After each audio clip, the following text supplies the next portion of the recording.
ఆ రోజు హైదరాబాద్లో నేను ముఖ్యమంత్రి అయినప్పుడు వినూత్నమైన విధంగా సైబరాబాద్ డెవలప్ చేయడం అనేక కార్యక్రమాలు చేశాను.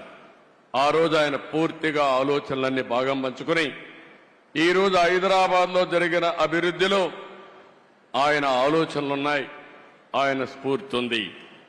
ఆ తర్వాత అమరావతి వచ్చినప్పుడు నేను ఏ పేరు పెట్టాలని ఆలోచించినప్పుడు ఆయన ఒక రీసెర్చ్ చేసి మీరు ఏ పేరంటే ఆ పేరు పెడితే కరెక్ట్గా రాదు, అమరావతిని పేరు పెట్టండి, దీనికి జస్టిఫికేషన్ ఇదని చెప్పి నాకు ఒక రీసెర్చ్ చేసి రీసెర్చ్ పేపర్ పంపించిన వ్యక్తి రామోజీరావు గారు అని చెప్పి నేను మీకు తెలియజేస్తున్నా.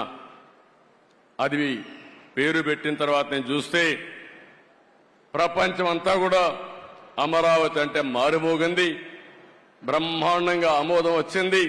నాకే ఆశ్చర్యం వేసింది. అలాంటి 100% ప్రజలు ఆమోదించిన నగరం మన అమరావతి.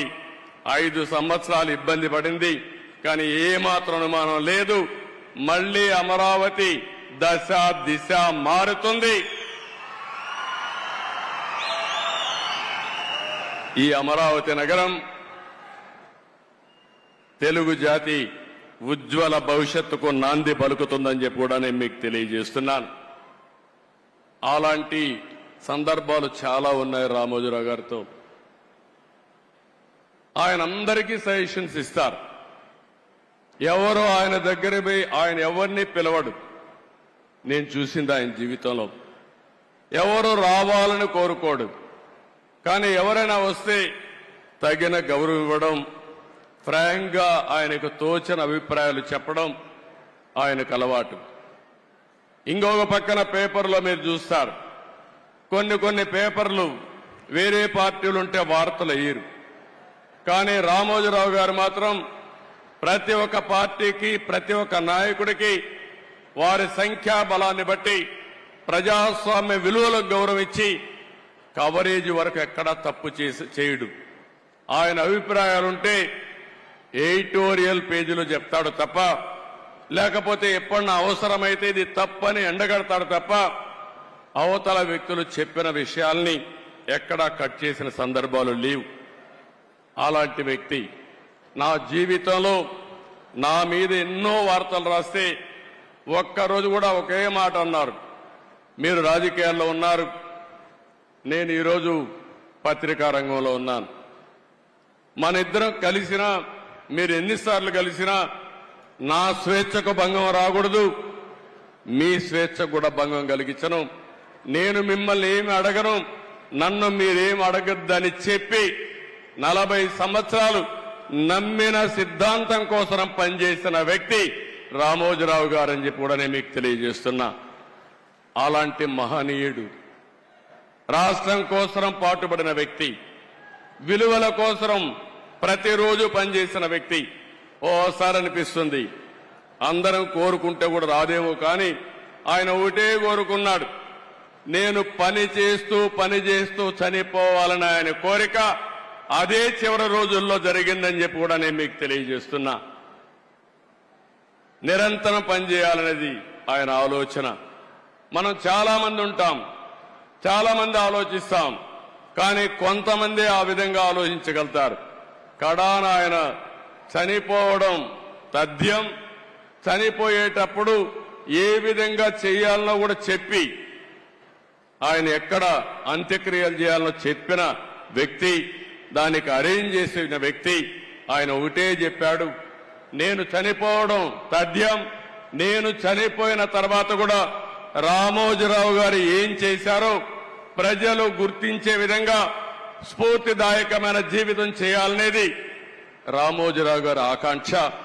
ఆ ఆకాంక్ష నెరవేరిందని చెప్పి కూడా నేను మీకు తెలియజేస్తున్నా. ఆయనకు తెలుగు భాష అంటే ఎనలేని అభిమానం, తెలుగు జాతి అంటే ఎనలేని ఆప్యాయత. ఎప్పుడు కూడా తెలుగు జాతి బాగుండాలని, భారతదేశం బాగుండాలని, విలువలతో కూడిన సమాజం ఉండాలని నిరంతరం కోరుకున్న వ్యక్తి రామోజీరావు గారు. ఇప్పుడే కొంతమంది మాట్లాడుతూ చెప్పారు, రాజమౌళి లాంటి వ్యక్తులు కూడా మాట్లాడుతూ ఒక మాట అన్నారు, ఆయన చేయాల్సిందంతా చేశారు, మనమేం చేయాలి?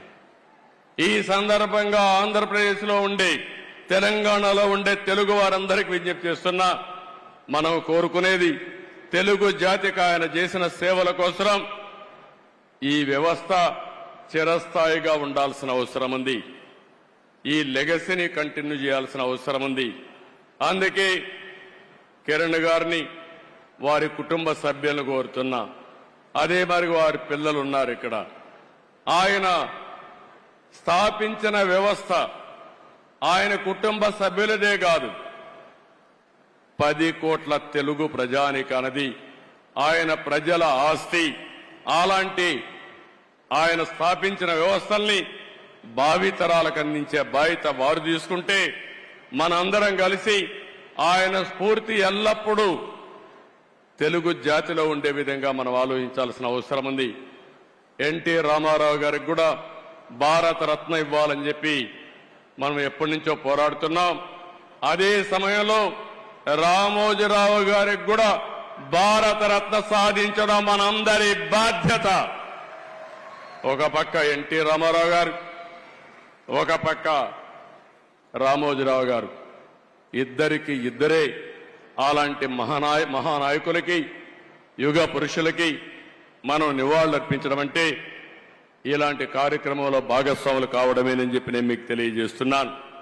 ఇది కాకుండా అమరావతి ఆయన పెట్టిన పేరు, ఆయన ఇచ్చినటువంటి ఆ రోజు సలహా, ఈరోజు నేను ఆలోచిస్తున్నాను.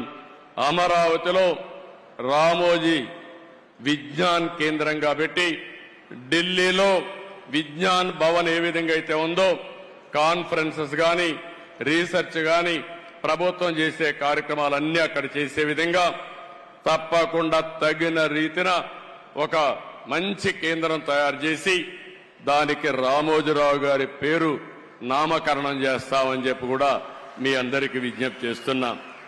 అదే మాదిరిగా ఒక రోడ్డు కూడా రామోజీరావు గారి మార్గని, లేకుంటే మార్గమని ఒక రోడ్డు కోసం కూడా ఆయన పేరు పెట్టడం. అదే మాదిరిగా విశాఖపట్నంలో ఆయన యొక్క జీవితాన్ని ప్రారంభించింది, మొట్టమొదటిసారిగా పేపర్ పెట్టింది. అందుకే విశాఖపట్నంలో చిత్ర నగరి అని ఒక పేరు పెట్టి సినిమా షూటింగ్లు చేయడం కోసం ఇప్పుడే మిత్రుడు పవన్ కళ్యాణ్ గారితో మాట్లాడా. అక్కడ కూడా చిత్ర నగరిని రామోజీరావు గారి పేరుతోనే పెడతాం, రామోజీ చిత్ర నగరిని పెడతామని చెప్పి నేను మీకు తెలియజేస్తున్నా. ఇవి కొన్ని సూచనలు మాత్రం మీకు ఇస్తున్నా. ఆ మహనీయుడికి మనం నివాళులర్పించాలంటే ఆయన స్ఫూర్తిని భావితరాలకు అందించడమే. ఎంతో మంది పుడతాం, ఎంతో మంది చనిపోతాం, కానీ కొంతమంది మాత్రం చరిత్రలో ఉంటారు. అలాంటి చరిత్రలో చిరస్థాయిగా నిలిచిపోయే వ్యక్తి రామోజీరావు గారు.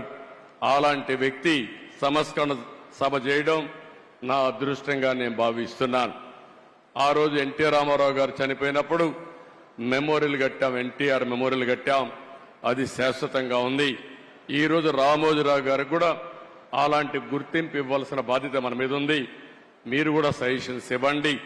తొందరలోనే వారి కుటుంబ సభ్యులతో కూడా మాట్లాడి ఆయనకు తగిన విధంగా గుర్తింపు ఉండే విధంగా, ప్రజలు గుర్తుండే విధంగా చేస్తారని చెప్పి తెలియజేసుకుంటూ, కుటుంబ సభ్యులందరికీ ప్రగాఢ సానుభూతి తెలియజేస్తూ, వారు ధైర్యంగా ముందుకు పోయి లెగసీ కంటిన్యూ చేయాలని చెప్పి కోరుకుంటూ, ఇంకొక పక్క ఆయన ఆత్మకు శాంతి కలగాలని భగవంతుని మరొక్కసారి ప్రార్థిస్తూ అందరికీ నమస్కారాలు.